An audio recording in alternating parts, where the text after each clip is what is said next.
नमस्कार। आज हम जिनकी कहानी में एक गहरी डुबकी लगाने वाले हैं वो हैं राहुल, गौतम बुद्ध के बेटे। जी हाँ, एक राजकुमार जो भिक्षु बने। और हमारे पास जो जानकारी है वो मुख्य रूप से राहुल राजकुमार से संत तक जैसे स्रोतों से है। हाँ, और ये स्रोत उनके बचपन से लेकर उनकी पूरी आध्यात्मिक यात्रा पर रोशनी डालते हैं। बिल्कुल। और हमारा मकसद सिर्फ कहानी दोहराना नहीं है ना, बल्कि ये समझना है कि कैसे वो शाही जीवन छोड़कर इतनी कम उम्र में मतलब ज्ञान की ऊंचाइयों तक पहुंचे। और उन्हें विनयधर क्यों कहा गया, मतलब अनुशासन में अग्रणी, इस पर भी बात करेंगे। हाँ जरूर। तो चलिए शुरू से शुरू करते हैं। उनके जन्म से। कपिलवस्तु में राजकुमार सिद्धार्थ और राजकुमारी यशोधरा के पुत्र। जी, और कहते हैं कि उनका जन्म ठीक उसी दिन हुआ जिस दिन सिद्धार्थ ने सत्य की खोज में महल छोड़ा था। क्या संयोग है, मतलब एक तरफ पिता जा रहे हैं और दूसरी तरफ पुत्र का जन्म हो रहा है। बिल्कुल। और उनके नाम राहुल का अर्थ भी अक्सर बंधन या अवरोध बताया जाता है, शायद सांसारिक मोह का प्रतीक। हाँ, मैंने भी यही सुना है। लेकिन देखिए विडंबना, वो बंधन नहीं बने, बल्कि वो तो धम्म के मतलब बुद्ध की शिक्षाओं के एक आदर्श शिष्य बने। ये तो बड़ी दिलचस्प बात है। नाम का अर्थ कुछ और पर बने वो बिल्कुल विपरीत। हाँ, ये दिखाता है कि हालात या नाम वो आपका भविष्य तय नहीं करते हमेशा। सही कहा। अच्छा, तो उनके जीवन में वो निर्णायक मोड़ कब आया?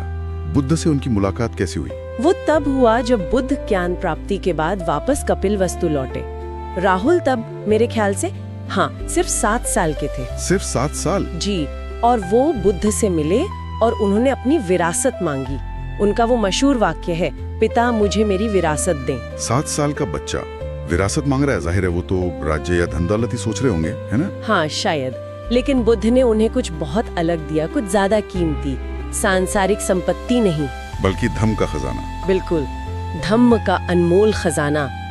और इसी के साथ राहुल बौद्ध इतिहास के पहले सामनेर बने, यानी पहले बाल भिक्षु।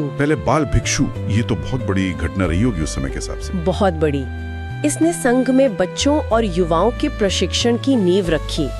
आप सोचिए, बुद्ध का ये कदम कितना क्रांतिकारी था।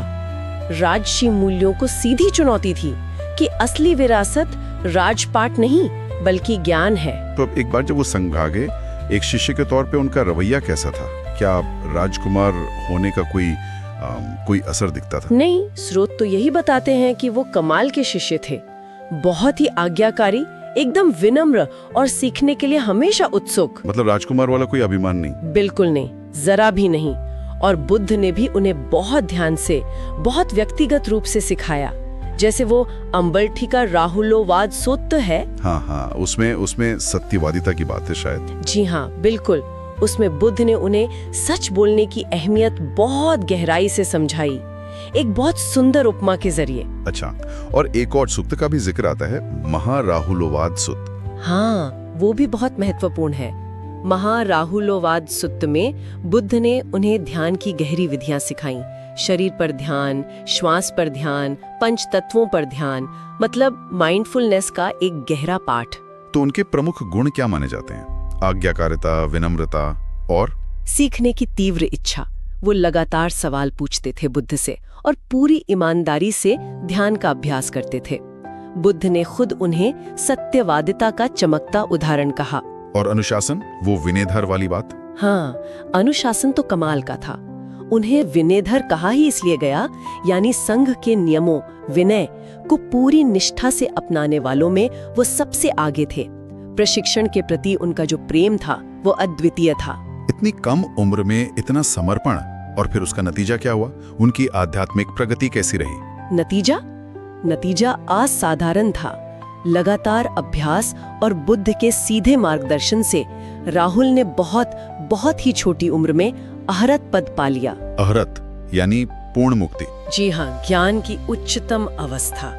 ये अपने आप में एक बहुत बड़ी बात है। ये साबित करता है कि आध्यात्मिक गहराई के लिए उम्र कोई बाधा नहीं है, लगन होनी चाहिए। सोचिए, शाही परिवार में जन्म लिया लेकिन चुना रास्ता सादगी और अनासक्ति का। बिल्कुल, उन्होंने सांसारिक मोह को पूरी तरह त्याग दिया। तो उनकी विरासत सिर्फ पहले बाल भिक्षु होने तक ही सीमित नहीं है? नहीं, बिल्कुल नहीं। वो आज भी खासकर युवा साधकों के लिए एक प्रेरणा की किरण है।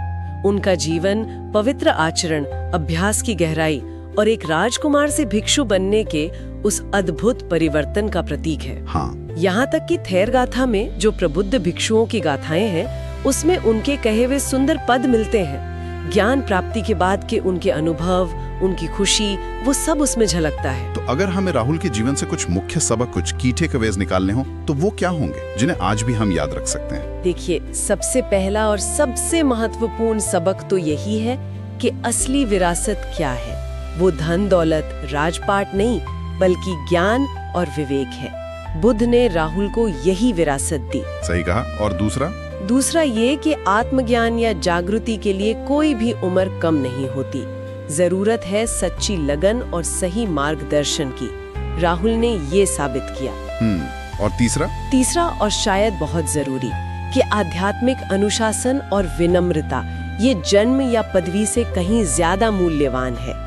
यही गुण आपको असली तरक्की दिलाते हैं, चाहे आप राजकुमार हो या कोई आम इंसान। बिल्कुल सही। तो संक्षेप में कहें तो राहुल का जीवन विनम्रता, सीखने की तीव्र इच्छा और अनुशासन की शक्ति का एक जीता जागता उदाहरण है। जी, उन्होंने साबित किया कि कैसे कोई भी, चाहे कितना भी युवा क्यों ना हो, सही दिशा और लगन से आध्यात्मिक ऊंचाइयों तक पहुंच सकता है। वे वाकई सांसारिक उत्तराधिकार पर आध्यात्मिक विरासत की श्रेष्ठता के प्रतीक हैं, है ना?